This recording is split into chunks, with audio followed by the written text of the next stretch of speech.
Muito obrigada, Sr. Presidente, senhoras e senhores deputados. Transparência e corrupção. O debate de hoje convoca-nos a abordar estes dois barómetros essenciais para a avaliação da saúde e da qualidade das nossas democracias. A transparência das políticas e a integridade dos políticos é fundamental para a gestão da coisa pública. Servir e representar os eleitores é uma nobre função da qual resultam poderes e deveres acrescidos. Todos temos consciência que o nível de exigência e de fiscalização que existe sobre nós é cada vez maior e que a atuação política exige responsabilidade, independência e integridade. O PSD está, como sempre, disponível para aprofundar e reforçar a transparência e para salvaguardar e proteger a nossa democracia de radicalismos e de populismos.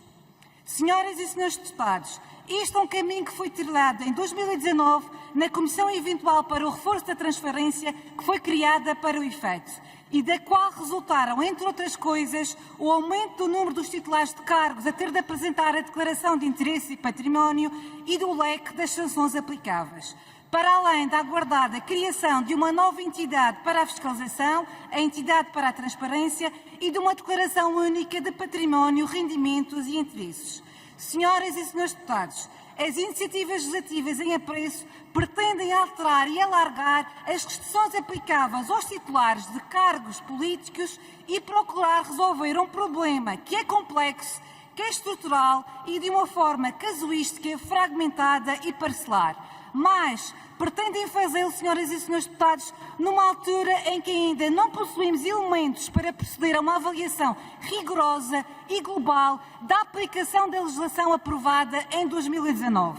Normas essas aprovadas em 2019 que remetem para uma entidade, a entidade da transparência, que esteve 3 anos, repito, 3 anos sem sair do papel e para uma plataforma informática que continua à data de hoje sem funcionar.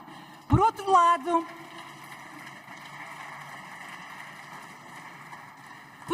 senhoras e senhores deputados, desde 2019 até à presente data, o regime do exercício de funções dos titulares de cargos políticos já foi alterado 4 vezes, repito, 4 vezes. Senhoras e senhores deputados, é importante rever e aprofundar os mecanismos de transparência, mas não podemos fazer de qualquer forma, sob pena de não fazermos bem. Temos de fazê-lo com mais elementos, com uma maior experiência da aplicação da lei e, sobretudo, com uma abordagem mais integrada, mais global e mais estrutural. Senhoras e senhores deputados, uma democracia adulta não pode viver na base de debates, de agendas partidárias e de demagogias e populismos. Tudo deve ser bem medido, tudo deve ser bem ponderado e tratado numa lógica global e com uma visão sistemática. Senhoras e senhores deputados, uma coisa é aperfeiçoar os impedimentos e as imunidades dos políticos perante os vários poderes e interesses instituídos, outra coisa é avançar no sentido da profissionalização e da criação dos profissionais da política. Nós revemos no primeiro caminho, no caminho do aumento do escrutínio, da fiscalização e do sancionamento dos incumprimentos, mas não revemos no segundo caminho, no caminho que cada vez mais contribui para um crescente afastamento da política. Senhoras e senhores deputados, preocupa-nos também a forma como o Governo tem encarado a corrupção.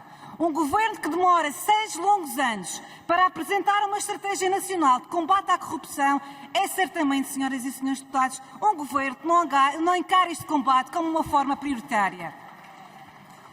Por outro lado, o Índice de Percepção da Corrupção de 2022 aponta várias falhas no combate à corrupção em Portugal e à estratégia nacional. Falamos de uma estratégia que praticamente ignora a questão da corrupção na política e que foi lançada sem quaisquer diretrizes ou plano de monitorização, com uma fraca aplicação e implementação de medidas dirigidas à prevenção da corrupção no setor público. Senhoras e senhores deputados, é preciso fazer muito mais para combater a corrupção.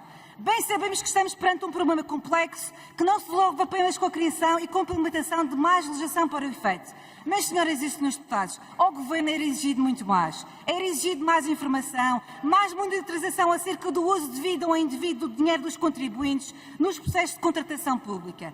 Senhoras e senhores deputados, precisamos de um Governo que lidere pelo exemplo, de um Governo que faça mais para corresponder às necessidades da democracia e dos cidadãos e que promova uma cultura institucional que valorize de uma vez por todas a importância da transparência.